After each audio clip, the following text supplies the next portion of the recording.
اللہ نے قسم کھائی ہر ایک کو جہنم پر سے میں نے گزارنا ہے.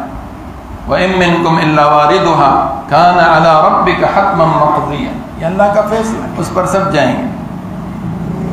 اور بخاری میں ہے کہ انبیاء بھی جب اس پل پر سے گزریں گے تو کہیں گے یا رب سلم، یا رب سلم، اے اللہ سلامتی سے پار لگا، اے اللہ سلامتی سے پار لگا. پھر اس پل پر رسول اللہ صلی اللہ علیہ وسلم فرماتے ہیں لوہے کے آنکڑے ہوں گے، ایسے بڑے بڑے لوہے کے آنکڑے، وہ ایسے چل رہے ہوں گے، کافر کو پکڑ کر نیچے پھینکیں گے جہنم میں. مومن گزر جائے گا اس کے اوپر سے. اور جو گناہگار ہیں دنیا میں جو ظلم و زیادتیاں کی ہیں، یہ آنکڑے یہ ان کو بھی نیچے پھینکیں گے. پھر ایک وقت آئے گا اپنی سزا پوری کرنے کے بعد جب یہ جہنم سے نکلیں گے تو امام بخاری فرماتے ہیں اب جہنم سے جنت تک ایک اور پل ہے، ایک اور پل ہے ان لوگوں کے لیے، ان مسلمانوں کے لیے جو جہنم میں گئے ہوں گے، پل صراط سے نیچے گرے ہوں گے، ان کے لیے ایک اور پل ہے. جب اس پل پر چڑھیں گے تو حبسوا بقنطرۃ بین الجنۃ والنار، اس پل پر جو جنت اور جہنم کے درمیان ہے ان کو روک لیا جائے گا. یتقاصون المظالم بینہم کانت فی الدنیا. اب یہاں جو دنیا میں ایک دوسرے پر ظلم کیے تھے یہاں تصفیہ ہوگا، ابھی جنت میں داخلہ نہیں ہوگا. ظالم بھی کھڑا ہوگا، مظلوم بھی کھڑا ہوگا. یا تو مظلوم اس کو معاف کر دے، ابھی جہنم سے نکلے، یار کیوں دوبارہ جو ہے نا مصیبت بنا رہے ہیں، کام ختم کرو، نمٹاؤ یہاں پر. یا تو وہ مظلوم اس کو معاف کر دے، معاف کر دے گا، چلو جاؤ جنت. یا پھر ایسا ہوگا کہ اللہ تعالیٰ اس مظلوم کو اپنی طرف سے خوش کر دیں گے، بھئی میں تمہیں اتنا کچھ دے رہا ہوں، چھوڑو اس کو، معاف کرو، جانے دو. تو وہ خوش ہو جائے گا، اس کو معاف کر، دوبارہ نہیں بھیجیں گے جہنم میں. لیکن یہ اہمیت بتانے کے لیے کہ وہاں تو سزا کاٹ کر آئے ہو، لیکن حبسوا بقنطرۃ، اس پل پر تمہیں دوبارہ روکا جائے گا، یہاں تمہارا تصفیہ ہوگا، آپس میں صفائی ہوگی، اس کے بعد پھر ان کو جنت میں داخل کیا جائے گا. جن لوگوں کے مال دبائے ہیں، جن کی زمینیں دبائی ہیں، اس پل سے پہلے اس پل پر اس کی ادائیگی کر لو. موت بھی ایک پل ہے. الموت جسر یوصل الحبیب الی الحبیب. موت ایک پل ہے، دوست کو دوست سے ملاتا ہے. اس پل سے آدمی گزرتا ہے تو اللہ سے جا کر وہاں جاتا ہے، پھر آخرت میں جاتا ہے. اس پل پر سوار ہونے سے پہلے ان ادائیگیوں کو کر لو، اس پل پر بڑا مسئلہ بن جائے گا. ایک بادشاہ تھا، میں اس وقت نام بھول رہا ہوں، وہ کچھ بنوا رہا تھا. ایک بوڑھیا کی جھونپڑی تھی تو اس نے کہا توڑ اس کو. وہ بوڑھیا اڑی ہوئی تھی، میرا اس میں کھجور کا باغ ہے، اتنی محنت سے لگایا، درخت لگائے. اس نے کہا بادشاہ نے کہا بادشاہ کا آرڈر ہے، ہم کچھ نہیں جانتے. یہ جو بادشاہ کے چمچے کھڑچے ہوتے ہیں، یہ بادشاہ کبھی اتنا ظالم نہیں ہوتا جتنے وہ ظالم ہوتے. اس نے کہا ہم کچھ نہیں جانتے، سب توڑ دیا، اس بیچاری کا مکان ہی توڑ دیا. اب وہ آئی شہر کی طرف اور لوگوں سے پوچھا بادشاہ کہاں سے گزرتا ہے. انہوں نے کہا بادشاہ کے تو مختلف راستے ہیں، لیکن جب شہر سے باہر نکلتا ہے ایک پل ہے، اس پل پر سے ضرور گزرتا ہے. وہ بوڑھی اس پل پر کھڑی ہو گئی اور کھڑی ہو کر سامنے بادشاہ کے آ گئی اور کہنے لگی اے فلاں کے بیٹے، اس پل پر حساب دینا ہے یا اس پل پر حساب دینا ہے. وہ بڑا نیک بادشاہ تھا، اس نے کہا میں اس پل پر حساب نہیں دے سکتا، اس پر نہیں دے، جو کچھ ہے یہاں بتا. اس نے کہا تیرے کارندوں نے میری جھوپڑی توڑ دی. بہت غصہ ہوا، پھر کہا اس کے لیے بہترین محل بنا، اعلیٰ قسم کا محل بنا. اور پھر اس سے کہا اب راضی ہے، اس پل پر حساب تو نہیں لو گی؟ کہنے لگے نہیں، اب میں اس پل پر تم سے حساب نہیں لوں گی. وہ وقت آنے والے ہیں. جن چیزوں کو آج ہم نے دبایا ہوا ہے، ان چیزوں سے تو ہم نے بھی جانا ہے، نفع ہم نے بھی نہیں اٹھایا، گناہ اپنے ساتھ لے گئے، جمع کر کے رکھا، دوسروں کے حوالے کیا اور خود 2 گز زمین میں گئے. جن کے لیے چھوڑ کر گئے انہوں نے بھی مٹی ڈالی، آپ کا نوکر بھی آپ کی کمر پر مٹی ڈالے گا اور ہاتھ بھی جھاڑے گا ایسے.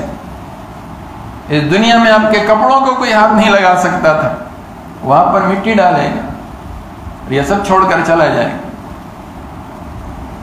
ایک کتاب ہے التذکرہ فی احوال الموتى و امور الاخرہ، مستند کتاب ہے جس میں آخرت کے امور اور مردوں سے متعلق حالات ہیں، صدیوں پرانی لکھی ہوئی، مصر سے چھپی ہے. میں تھا دو بھائی آپس میں، دو آدمی لڑ رہے تھے زمین کے بارے میں، ایک کہتے ہیں یہ میری ہے، دوسری کہتے ہیں میری ہے. سامنے ایک دیوار تھی، اس دیوار میں سے ایک پتھر کو اللہ نے قوت گویائی عطا فرمائی. اللہ چاہے تو پتھر بھی بولیں گے. یہ بات تو قرآن سے ثابت ہے، 14ویں سپارے میں ہے کہ جب قیامت کے دن یہ کافر جائیں گے اور دیکھیں گے یہاں تو اللہ گلہ ہے، پتہ نہیں چلے گا، لاؤ اللہ کو دھوکہ دو، اور کہیں گے اللہ ہم نے تو کبھی بھی آپ کے ساتھ کسی کو شریک نہیں کیا، ہم نے تو شرک کیا ہی نہیں ہے. اللہ تعالیٰ ان کی زبان بند کر دیں گے. پھر قرآن کہتا ہے ان کی آنکھیں، ان کے کان اور ان کی کھال گواہی دیں گے. جب کھال باتیں کرنا شروع کرے گی تو قرآن یوں کہتا ہے وَقَالُوا لِجُلُودِهِمْ لِمَ شَهِدْتُمْ عَلَيْنَا، وہ اپنی کھالوں سے کہیں گے تم کیوں ہمارے خلاف گواہی دے رہے ہو، تمہیں کس نے بولنا سکھا دیا؟ تو وہ کہیں گے انطقنا اللہ الذی انطق کل شیء، اس اللہ نے ہمیں قوت گویائی عطا فرمائی ہے جو ہر چیز کو قوت گویائی عطا کرتا ہے. آج جو ہم جا کر لکھ لیتے ہیں یہ میرے نام تھی، یہ فلاں تھی، یاد رکھو یہ انگلیاں، یہ کھالیں، کوئی بھی گواہ نہ ہو، یہاں تو گواہ نہیں ہوگا، آپ کی کھال باتیں کرے گی. آپ نے کیا کیا گناہ کیا، کن کن عضو سے گناہ کیا، ہر جگہ کی کھال بولے گی. اور پھر کہو گے وَقَالُوا لِجُلُودِهِمْ لِمَ شَهِدْتُمْ عَلَيْنَا، تم کیوں ہمارے خلاف بول رہے ہو. یومئذ تحدث اخبارها، جس زمین پر تم نے یہ کام کیا ہے وہ زمین بھی اپنی خبریں بتائے گی. یہ سورہ زلزال کے اندر.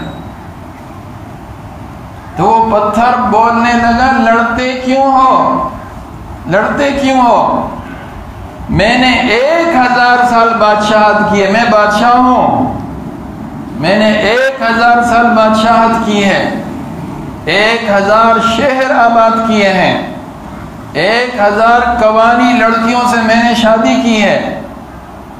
پھر جب میں مر گیا 1000 سال تک قبر میں مٹی بنا رہا، 1000 سال کے بعد اس زمین پر سے کوئی گزر رہا تھا تو اس گزرنے والے نے مٹی یہاں سے اٹھائی اور برتن بنایا، میری مٹی برتن کے اندر آ گئی. کچھ عرصے تک وہ مٹی کے برتن لوگ استعمال کر رہے تھے، پھر وہ ٹوٹ گئے تو گھر والوں نے وہ برتن پھینک دیے. پھر اینٹیں بنانے والے نے وہ سارا ملبہ جمع کیا اور اس سے اینٹ بنائی. آج میں دیوار میں اینٹ بنا ہوا ہوں، میں دیوار میں اینٹ بنا ہوا ہوں، میں بادشاہ تھا، آج میری اینٹ بنی ہوئی ہے. تم کیوں لڑ رہے ہو ان چیزوں کے اوپر، کیوں ایک دوسرے کا مال کھا رہے ہو؟ ایک وقت آئے گا 1000 سال کے بعد ہماری مٹیاں لوگ پاؤں سے رود رہے ہوں گے، چل رہے ہوں گے اس کے اوپر، کسی کو پرواہ بھی نہیں کہ یہ کون تھا کون نہیں تھا. کسی بھی جگہ کو کھودو یہ سب قبرستان ہے. میں ایسی سوسائٹیاں جانتا ہوں جو پورا قبرستان تھا، آج اس کے اوپر بڑے بڑے بنگلے بنے ہوئے ہیں، مسجد بھی بنی ہوئی ہے، سب کچھ بنا ہوا ہے. ابھی بھی وہاں سے کوئی پوسیدہ ہڈیاں نکلتی ہے. آج اس کے اوپر لوگ رہ رہے ہیں، مزے کر رہے ہیں. تو یہ کتاب المظالم ہے. قیامت کے دن بدلہ لیا جائے گا، بدلہ لیا جائے گا. اور حضور فرماتے ہیں ظلم ظلمات یوم القیامہ، ظلم قیامت کے دن اندھیروں کی شکل کے اندر ہوں گے، اندھیرے ہوں گے. اس لیے کہ جو آدمی یہ کام کرتا ہے اس کے دل تاریک ہوتا ہے. ظلم وہی کرتا ہے جس کے دل میں اندھیرا ہوتا ہے، اور اللہ قیامت کے دن اس کو اندھیروں کی شکل میں لائیں گے. جس کا دل روشن ہوتا ہے، جس میں تقویٰ ہے، پرہیزگاری ہے، اس کو احساس ہے مجھے ایک دن مرنا ہے، قبر میں لیٹنا ہے، اللہ کے سامنے پیش ہونا ہے، حساب کتاب دینا ہے. اس کا دل روشن ہوتا ہے، وہ اپنا حق چھوڑ دیتا ہے، کسی پر ظلم نہیں کرتا ہے، وہ ظلم نہیں کرتا. اس لیے یہ جو قرآن کریم ان چیزوں کو بیان کر رہا ہے کہ یہ حصے دو، تو یہ رحمان کا گفٹ ہے، رحمان کا تحفہ ہے، آپ اس کو کیوں روکتے ہو؟ ایک صاحب مجھ سے پوچھنے لگے کہ وراثت مرنے والے کے کتنے عرصے بعد تقسیم کرنی چاہیے؟ تم نے پوچھا تھا، پتہ نہیں کس نے پوچھا۔ میں نے کہا قبرستان سے آ جائیں تو وراثت تقسیم کریں، اتنی اجازت تمہیں ہے کہ مردے کے کفن، دفن، غسل، تدفین، جنازہ اس سے فارغ ہو جاؤ، گھر میں آ جاؤ، وراثت تقسیم کرو۔ رش ہے، تانتا لگا ہوا ہے تعزیت کا، 3 دن صبر کر لو، 3 دن صبر کر لو، چوتھے دن بیٹھ کر جائیداد تقسیم کرو۔ بڑوں نے بتایا ہے کہ گاؤں دیہات میں کہ جب کوئی مرتا تھا اس علاقے کا عالم جنازے کے ساتھ جاتا تھا، تدفین میں شریک ہوتا تھا، جب واپس ہوتا آ جاتا تو اس مرحوم کے گھر کا دروازہ بجاتا تھا، لاؤ نکالو جتنا مال ہے نکالو تاکہ میں ابھی تقسیم کر دوں۔ کوئی لمبے چوڑے مال نہیں ہوتے تھے، وہ کہتے تھے ایک گندم کی چھوڑ کر گیا ایک بوری، یہ اتنے اس کے کپڑے ہیں، اتنے اس کے روپے ہیں، کہتے تھے باہر نکالو، کتنے وارث ہے تم؟ وہاں حساب کیا، یہ 13، یہ 13، یہ 13، وراثت تقسیم کی اور گھر چلا گیا۔ نہ لڑائی، نہ جھگڑے، نہ کچھ۔ جتنی جلدی تقسیم ہوں گی اتنی لڑائی کم ہوں گی، اس لیے کہ ابھی ابا یاد ہے، ابا کا غم تازہ ہے، روپیہ پیسے کا اتنی پرواہ نہیں ہے۔ جتنا ابا پرانا ہوتا جائے گا اتنا ہی وہ مال کی محبت بڑھتی جائے گی۔ 10 سال بعد، 20 سال بعد تو باپ رہا ایک سائڈ میں اور ایک دوسرے کو مارنے کے لیے تیار ہو جاتا۔ میں نے بھی شروع میں قرآن کریم کی آیت پڑھی، آخری سے 12 ہے، سورہ فجر ہے، پڑھا کرو، تھوڑا ترجمہ غور سے پڑھا کرو۔ اللہ تعالیٰ فرماتے ہیں وَتَأْكُلُونَ التُّرَاثَ أَكْلًا لَمًّا، تم میراث کا مال سمیٹ سمیٹ کر کھا جاتے ہو، چھوڑتے نہیں ہو وراثت کا مال، سب سمیٹ سمیٹ کر کھا جاتے ہو۔ وَتُحِبُّونَ الْمَالَ حُبًّا جَمًّا، اور تمہیں مال سے بے حد محبت ہے۔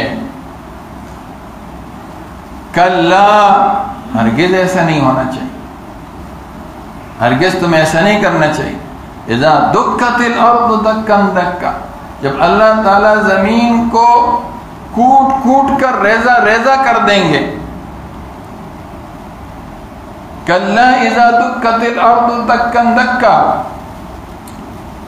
اور اس دن وجیء ربک والملائکۃ صفا، تیرا رب بھی محشر کے میدان میں آئے گا اور فرشتے بھی قطار در قطار سب باندھ کر۔ کیا منظر ہوگا اور اس رب کا آنا کیسے ہوگا یہ اللہ ہی جانتا ہے۔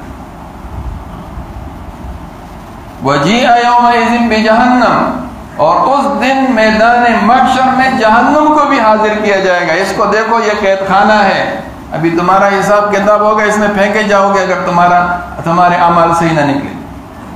وجیء یومئذ بجہنم یومئذ یتذکر الانسان، اس دن انسان نصیحت حاصل کر لے گا، سمجھ میں آ جائے گی۔ وَأَنَّى لَهُ الذِّكْرَى، اس وقت کی نصیحت کا کیا فائدہ، کیا فائدہ؟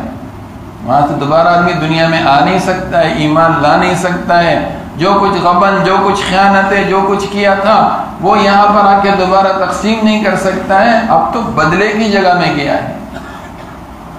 یہ کیا عجیب منظر اللہ نے بیان کیا کہ جب تمہارا رب بھی آئے گا، فرشتے بھی آئیں گے، جہنم کو بھی ہم لے کر آئیں گے، اور سب کے سامنے یہ چیزیں ہوں گی۔ اس دن انسان کو نصیحت آ جائے گی، سمجھ جائے گا، لیکن سمجھ کا کوئی فائدہ نہیں۔ یہ تو برے لوگوں کا ہے، آگے کہا اچھے لوگ بھی ہوں گے، اور ان سے کہا جائے گا یا ایتھا النفس المطمئنہ ارجعی الی ربک راضیۃ مرضیہ فادخلی فی عبادی وادخلی جنت۔ دونوں چیزیں بیان کی وہاں۔ معاملات کو درست کرو، صاف رکھو۔ اتنے واقعات شرح الصدور میں جو آخرت کے امور قبور کے حالات پر ہیں، ایسے ایسے واقعات جو صحابہ کے سامنے رونما ہوئے، اور پھر تابعین کے زمانے میں رونما ہوئے. ابن ابی دنیا کی ایک کتاب ہے برزخ کے حالات. میں سوچ رہا تھا میں دیکھوں گا، لیکن بہرحال میں خود تو نہیں دے سکا، میری آنکھوں کے کچھ آپریشن ہوا، اس وجہ سے میرے لیے ذرا مسئلہ تھا. تو ایک بڑے عالم ہے دارالعلوم کے، مفتی عبد الرؤوف سکھروی صاحب دامت برکات، انہوں نے اپنی کتاب میں لکھا، ان پر اعتماد ہے. وہ فرماتے ہیں کہ اس کتاب میں جو ابن ابی دنیا نے جو آج سے صدیوں پرانی ہے، اس میں لکھا ہے کہ دو صحابی آپس میں بیٹھے، حضرت صعب رضی اللہ عنہ اور حضرت عوف ابن مالک رضی اللہ عنہ. دونوں جب بیٹھے تو صاحب نے کہا ایک معاہدہ کرتے ہیں. کیا معاہدہ؟ کہا تم پہلے مر گئے تو تم مجھے خواب میں آنا، میں پہلے مر گیا تو تم مجھے خواب میں آنا. عوف ابن مالک نے کہا کیسی باتیں کرتے ہو، ایسا کیسے ہو سکتا؟ نہیں کہا اللہ کرے گا، اللہ کرے گا، فکر نہیں کر، معاہدہ کرو، آؤ گے؟ نہیں کہ آئیں گے، ہماری مرضی کی چیز تھوڑی اللہ لے کر آئے گا، تو آ جائیں. اتفاق سے جس نے معاہدہ کرایا تھا صعب رضی اللہ عنہ، ان کا انتقال پہلے ہو گیا، پہلی ہی رات خواب میں آ گئے عوف ابن مالک کو. عوف ابن مالک ان کو دیکھ رہے ہیں اور دیکھ کر یہاں دیکھ رہے ہیں اس گردن پر کالا نشان جلا ہوا. کہا صاحب یہ کیا چیز ہے؟ کہنے لگے میں نے ایک آدمی سے 12 دینار لیے تھے، ابھی وہ خرچ بھی نہیں ہوئے تھے، ابھی انہی کے گھر میں تھے، اور بس مجھے موت ایسی جلد آ گئی اور ابھی اس کی ادائیگی نہیں ہوئی تھی. ان 12 دیناروں کو جہنم کی آگ میں تپایا گیا اور مجھے یہاں داغ لگائے گئے، مجھے یہاں داغ لگائے گئے. عوف ابن مالک رضی اللہ عنہ فرماتے ہیں، اور پھر انہوں نے کہا کہ تم ایسا کرنا، میرے گھر میں جاؤ، میرا ترکش ہے، ایک تھیلا ہوتا تھا جس میں لوگ تیر رکھتے تھے، اس ترکش میں وہ ہے، فلاں کو پہنچا دینا. صبح اٹھے اور ان کے گھر میں ترکش منگائے، اس میں 12 دینار تھے، وہ لیے اور جس سے لیا تھا اس کو واپس کر دی. اگلی رات سوئے، پھر خواب میں آ گئے، پھر خواب میں آ گئے. اب دیکھا گردن بالکل صاف ہے، بہت خوش ہے اور گردن صاف ہے. تو حضرت عوف بن مالک کہتے ہیں میں دیکھ رہا تو انہوں نے انگلیوں پر پٹی لگائی ہوئی تھی اور یہ ہاتھ مجھ سے چھپا رہے تھے. تو میں نے کہا صاحب یہ انگلیاں کیوں، یہ تم نے کیا باندھا ہوا ہے؟ کہنے لگے جب میری موت کا وقت آیا تو موت اتنی تکلیف دہ تھی کہ اس تکلیف کی وجہ سے میں نے یہ منہ ہاتھ میں لیا اور ایسے چبایا اس کو، اور چبانے کے بعد میں نے اس کو کاٹا، تکلیف کی وجہ سے جیسے لوگ کرتے. کہا جب میں اللہ کی بارگاہ میں پیش ہوا تو اللہ نے فرمایا جس چیز کو تم نے خود خراب کیا میں اس کو صحیح نہیں کروں گا، میں اس کو صحیح نہیں کروں گا. عوف رضی اللہ عنہ صبح رسول اللہ صلی اللہ علیہ وسلم کے پاس گئے اور اللہ کے رسول میں نے صاحب کو اس طرح دیکھا ہے. کہتے ہیں رسول اللہ صلی اللہ علیہ وسلم نے ہاتھ اٹھائے، اے اللہ صاحب کی مغفرت فرما دے، اس کو معاف کر دے. ان کے لیے تو رسول اللہ صلی اللہ علیہ وسلم نے دعا کر لی ہے اور وہ تو اللہ نے ان کو معاف کر دیا. امت کو ایک چیز دکھانی تھی، میرے اور آپ کے پیچھے ہاتھ اٹھانے والا کون ہے؟ کون ہے مجھے یہ بتاؤ. ہم نے تو کیا دبایا ہوا لے کر ساتھ جا رہے ہیں. مرنے والا آتا نہیں ہے، بتاتا نہیں ہے. آ جاتا اور ایک دفعہ میڈیا پر کھڑے ہو کر بتاتا، سب مسلمان ہوتے، پھر ایمان بالغیب کا فائدہ کیا ہوتا؟ اصل ایمان تو وہی جو ایمان بالغیب ہے. ورنہ ایسے ہوئے ہیں، ایک کتاب لکھی ہے ابن ابی دنیا نے، من عاش بعد الموت، وہ لوگ جو مرنے کے بعد تھوڑی دیر کے لیے زندہ ہوئے اور انہوں نے بتایا ہم پر کیا گزری. آج وہ کہانیاں سمجھ کر ہم پڑھتے ہیں، سنتے ہیں، پرواہ ہی نہیں ہوتی ہمیں اس کی پرواہ ہی نہیں. یہ معاملہ بڑا سخت معاملہ ہے اور بہت بہت خطرناک معاملہ ہے. اس لیے اپنے حساب کتاب درست رکھو اور جو وراثتوں کے معاملے ہیں جلد سے جلد تقسیم کر دو. جھگڑے مت کرو. اگر یہ سمجھتے ہو کہ اس میں جھگڑے آ رہے ہو، اللہ کے لیے اپنا حصہ معاف کر دو، اللہ جنت کے بیچ میں تمہیں محل عطا فرمائے گا. معاف کر دو، بولو مجھے نہیں چاہیے، یہ لڑائی جھگڑے ہو رہے ہیں، تو قتل و غارت گری ہو رہی ہے، میں نے اپنا حصہ معاف کر دیا، مجھے نہیں چاہیے. جہاں طریقے سے تقسیم ہو رہا ہے کسی عالم سے پوچھو، مسئلہ پوچھو اور اس کو تقسیم کرو، پھر آپ کا مال ہے، اس مال کو اللہ کی طرف سے گفٹ ہے وہ آپ کے لیے. تقسیم کے بعد گفٹ ہے، تقسیم سے پہلے نہیں، اس میں سب کے حصے۔ اس سلسلے کی کچھ اور باتیں ہیں انشاءاللہ آئندہ جو عرض کروں گا۔ اللہ یہ باتیں سمجھنے کی، عمل کرنے کی توفیق نصیب کرے۔